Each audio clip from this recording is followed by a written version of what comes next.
I was like, that's not okay, man. It's too good. So you're saying you like it now? I'm saying that they justified Nexus of Fate and Best of 3 because cards like Negate exist, and that is Well, sure. Nexus of Fate, that's like 5 ban cycles ago. Look, buddy, You're living in the Wilderness past. Reclamation persists and continues to be a problem. I still maintain that Nexus of Fate was never the problem card. Sure. Okay. Right on. I just also hated Nexus of Fate because it was only in foil or whatever, and because it created horrible play experiences. You only hated everything about the card. Oh, absolutely, but it wasn't the problem. I can hate a card, but still separate myself from it being the problem or whatever. Here we see another winning in Eric Johnson, Javier Vargas, both on Team Reclamation. Johnson on a mulligan to 6, leads on a Steam Vents, leaving up an opt here. Team Rec Mirror is going to come really down to just playing stuff from hand. It's going to be about generating a lot of mana early. You're going to see Gross Pile, Euro, Reclamation, these mana generators be hugely important. Johnson had to put a Growth Spiral on the bottom to find a breeding pool. That's a little rough. Yeah, it's unfortunate, but it did what he needed it to do. Cycling it, or sorry, putting it on the bottom with the scry allowed him to find the breeding pool, and since he was short on green mana, I think that's pretty good, pretty important. So here is Uro, finds another Growth Spiral. There's a couple lands there, another Castle Vantress put out there. You see Shark Typhoon and Wilderness Reclamation in the leftovers. Not a bad setup. Yeah, no kidding. We'll see what Vargas can get up to. Just a tapped Castle Vantress as land number 3. No Growth Spirals or Uros just yet. No, that kind of happens sometimes. If you don't draw the Growth Spirals or the Euros, you can kind of put yourself in weird spots. Also, Castle Vantress entering tap because the temple is not an island. Also, a big deal. Maybe has your own hand but couldn't deploy this turn. A Temple of Epiphany, nice for scrying. Not so nice for having your castles enter untapped.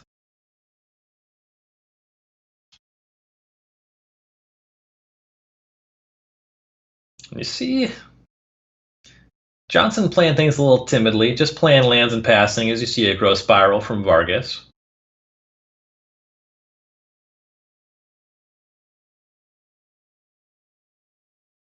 Maybe thinking about cycling the Shark Typhoon. Yeah, you'll notice we can't see Javier's hand, but from Eric's side, could have cast the Wilderness Reclamation that turn. But there's a chance that it gets countered or bounced or whatever. And then if Javier untaps and casts Wilderness Reclamation when the shields are down, that puts Eric into just a precarious position. Now, if he doesn't play anything, he can continue to bluff things like Mystical Dispute, and that ultimately ends up shaping the rest of the game and how it plays out. Here we see Vargas going for an Uro. Johnson thinking about responding with a Growth Spiral. Yeah, like you were saying, there's a lot of pause on deploying a Wilderness Reclamation. You see Ether Gust and or Negate on both sides in main decks. Now the Uro is going to do its thing. And that'll shock in a breeding pool, and that's 3 untapped mana now for Vargas.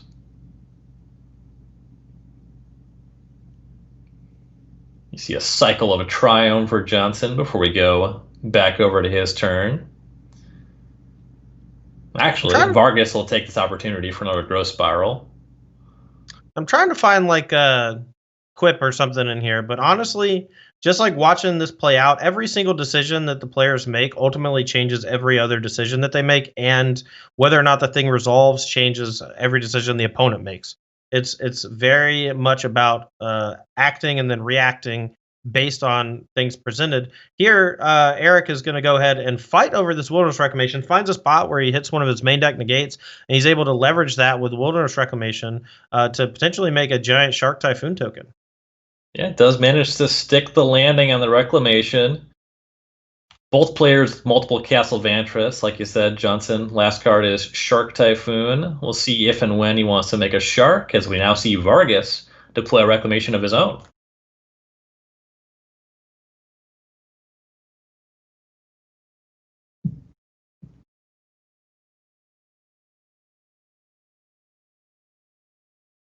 Johnson thinking about cycling in response. Yeah, I think I just let it happen. Like, you can maybe win the fight here because you're the first person to get a Shark Typhoon down. Now, with that said, Javier can float 3 here and then just go ahead and cycle a Shark Typhoon of his own, but only needs to do that if Eric does it as well. It's so weird calling him Eric. I've been calling him Scooter for 3 years. This is so weird.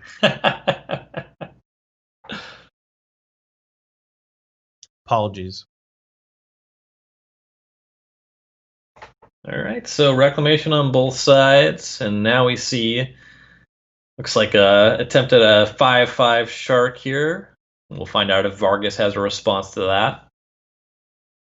If he has a Shark Typhoon of his own, he can one-up it by making a 7/7 shark, which can block and survive. Now it does that would tap him out. Can maybe do it for 5 to trade and still hold up 2 mana if he has something like another Ether Gust or. Well, he has enough mana to explode a shark, right? Ooh, there it yeah, is. that's lit. Love it. No, that's a smart play from Javier. Shields were down. Perfect timing. And now you're about to see how mediocre Euro is in these matchups. It's so bad, honestly. I think it's bad is overselling it, but Johnson is facing down a lot of cards in Vargas' hand. Apologies for our time-shifted setup here. You can't see it, but Vargas just drew 5 cards. Yeah. So the Euro specifically, it's a nuisance. It comes down, it can apply pressure, it can draw some cards, it can hit some land drops. More than anything, though, in this matchup, its strength comes from the turn 3 play of cycling it and playing an extra land. And that's honestly about as good as it gets. Like right now, you're seeing Eric like he's resolving one.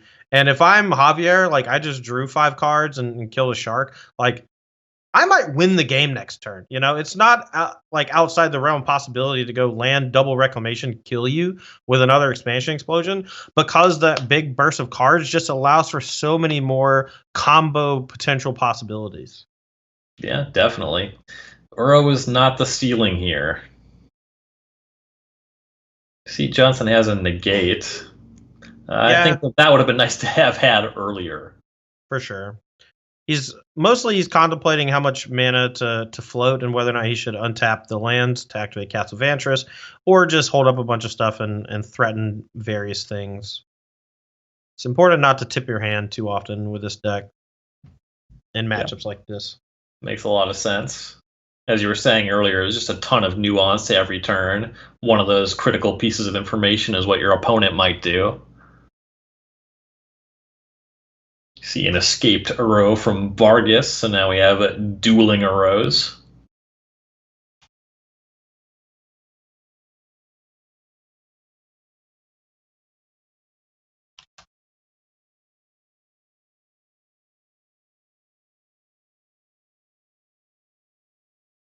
Yeah, I mean, both players have Reclamation, both players have Euro, but one person has resolved an expansion explosion. So therefore, I think that they are quite far in the lead. That doesn't mean that the game's over. These games can take a while, especially with Eric having these main deck negates.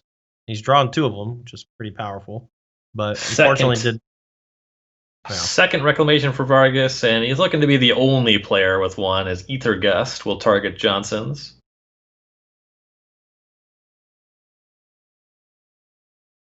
And Johnson will actually put that on the top, as we see it lands on tapping for Vargas. Big Shark, cycling Shark Typhoon for a 7/7. That's bigger made than a Uro. 7/7. Yeah, made a 7/7, but also could have made it like a 18/18 or something. Just chose not to. And that's a nice number. It is a nice number. It's one bigger than the Euro, which is a huge deal because the Euro is basically just chump attacking as we call it in the business.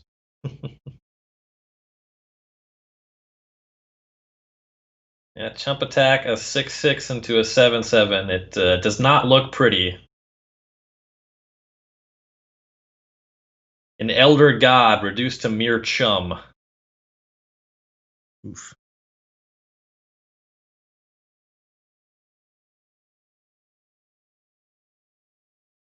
Well, Eric is in dire straits. Just 2 reactive cards in hand. Not enough uh, food in the yard for the Euro. Maybe that chump attack was a desperation move, and it seems like it's not going to work out for him, at least here for game number 1. Gonna try to popularize calling attacking into Shark Typhoon a chum attack. I think it's gonna catch on. That's super good. I love that. The old chum attack. The flavor on Shark Typhoon just hits me somewhere in the feel goods.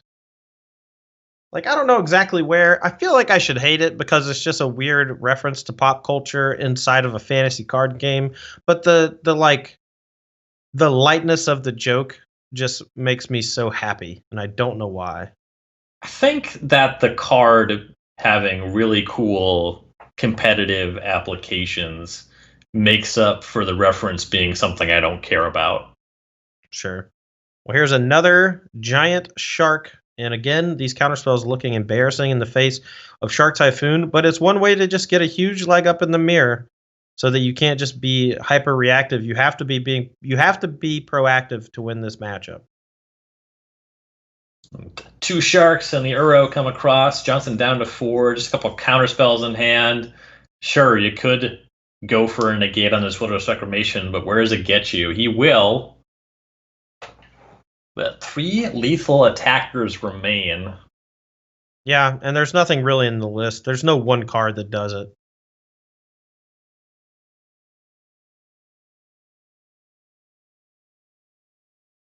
But we'll see. There are some combos that do it, but they are few and far between. And I do not think that Eric has nearly enough mana now that his Reclamation is gone. And that Reclamation itself on top is not nearly enough to do what needs to be done. That was quickly scried to the bottom off of Castle Vantress. Draws a Shark Typhoon. That is a combo that can keep him alive if his opponent has actual nothing, because it sends him to 7. You can cycle the Shark Typhoon to make a blocker. So you can trade Euros and chump the 7/7, and you take 6 down to 1. That is the line. Whether or not it works out is irrelevant.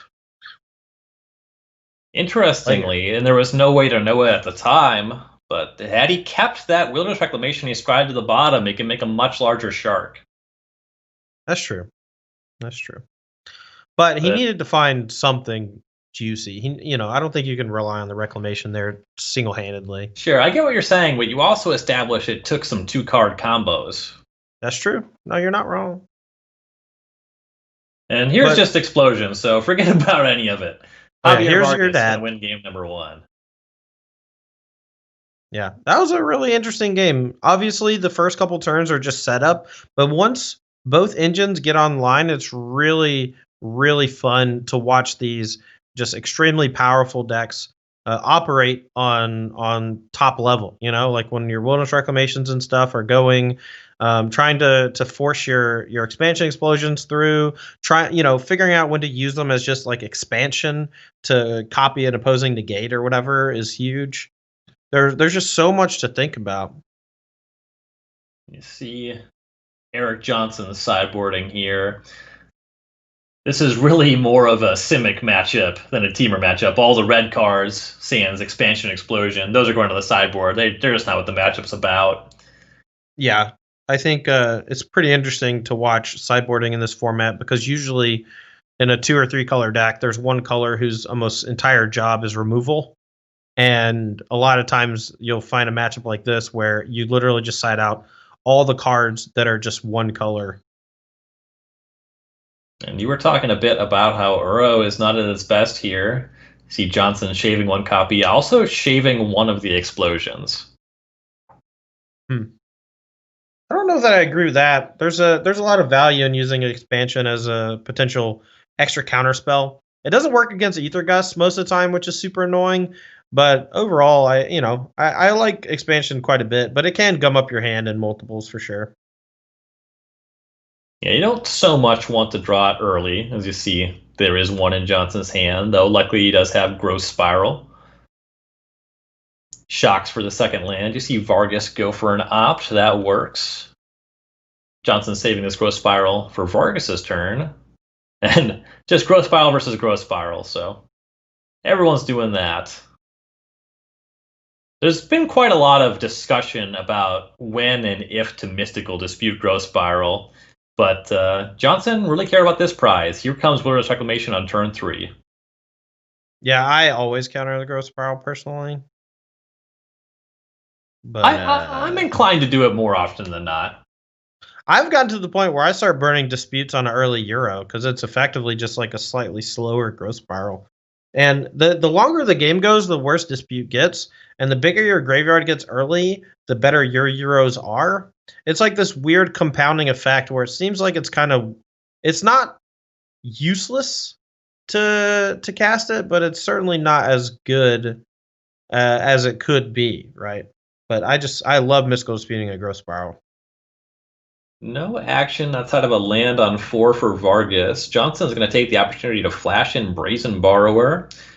Got in a hit there, and now, missing his 5th land drop, is going to attempt an Uro.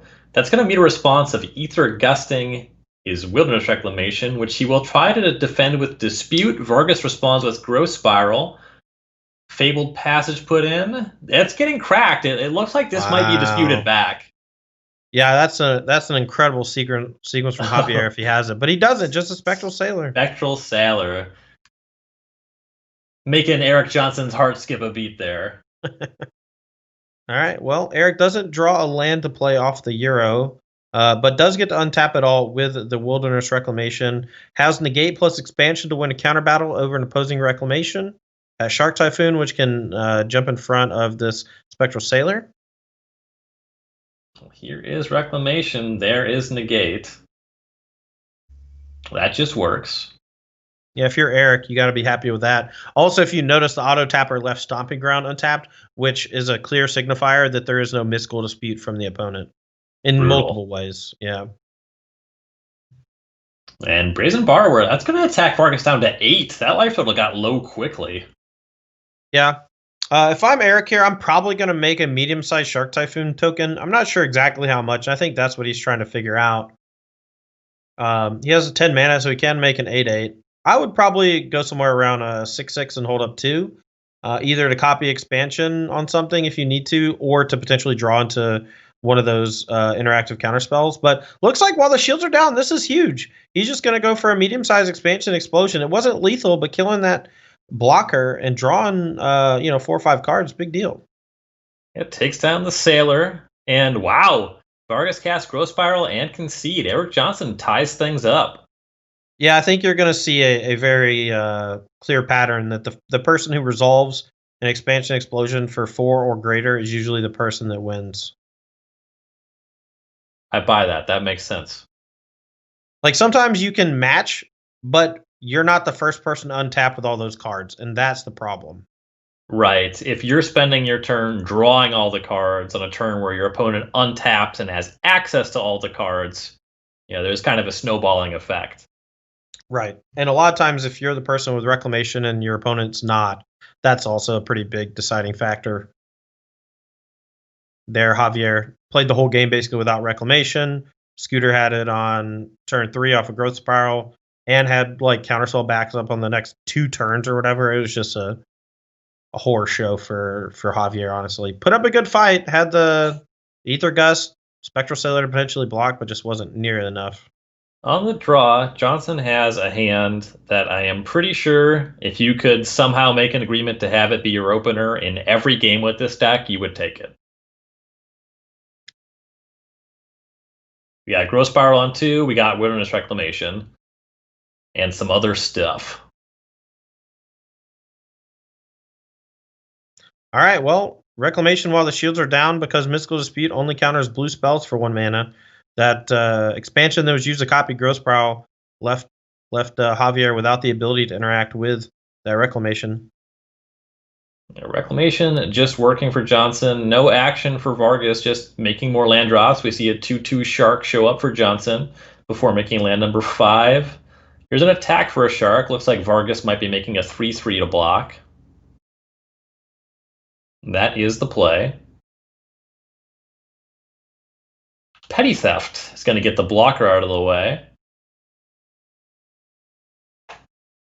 Yeah, that's really good news for Eric, able to find that Brazen Bar in time to keep his Shark from getting ambushed. Now, he basically gets to have a couple of Reclamation turns, mostly unfettered, and that's just going to be really hard for Javier to come back from. Even if Eric literally just casts an Expansion Explosion for 4 right now, like that's pretty good. Instead, he's just going to play it super smart, super safe, plays the Brazen Borrow, lets the Reclamation untap, and now just has full protection with pressure. And these games have been really interesting. The sideboard games on Johnson's side, really just playing it. There's some big mana effects, but it's about just getting these flyers online and applying pressure.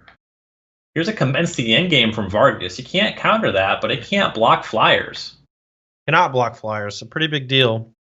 But, I mean, we have a very close to lethal Expansion Explosion. At the very least, he could just kill the 6/6 and draw a bunch of cards. It looks like Explosion for 7 maybe queued up. Dialing it back. Well, he can choose to do it for 6 and leave open a Mystical Dispute, which I think is what he's going to do. And just kill the token. Whoa. Actually, just going upstairs. He's at 20. Does he really care about this token? Love it. No, that's super smart. 5 to the dome, 4 to the dome, leaves open Negate and Dispute or Gust Dispute. Love that. That makes a ton of sense. We see Vargas start his turn with an opt. Needs to do something about these flyers. Even then, he's under these reclamations. He's got a lot of problems. Right. Zombie Army knocks Johnson to 14, but with multiple interactive effects in hand, he's pretty well insulated. Yeah, and that's the thing. Without Reclamation already on the battlefield, it's going to be hard for him to get back in here. It's a Spectral Sailor, and wow, Johnson is going to Mystical Dispute this blocker. He's going to double dispute it. He's going to basically tap out Javier, and he's going to counter the spell. And there's not really a way for Javier to fight back because Dispute can be paid for 3, and then the Reclamations get to untap all the lands end of turn, and then unlock Gust and Negate again. Yeah, exactly. Mana gets to untap. You still got these 2 interactive spells. 5 points comes across. Vargas is at 2. Nightpack Ambusher also gets to join the party, so the Zombie Army can't really attack anymore. Some value scrying with Castle Vantress, sure. So I have to put the Euro on bottom. That's something that I think might actually be pretty good here, but I think Eric's in the Expansion Explosion or Bust, or perhaps another copy of Negate are like the only cards that he deems relevant at the moment. We'll see what Javier Vargas can do about it. Yep. 2 lethal flyers threatening in the air. Can't really attack with a 6/6 because then the Ambusher is also potentially lethal.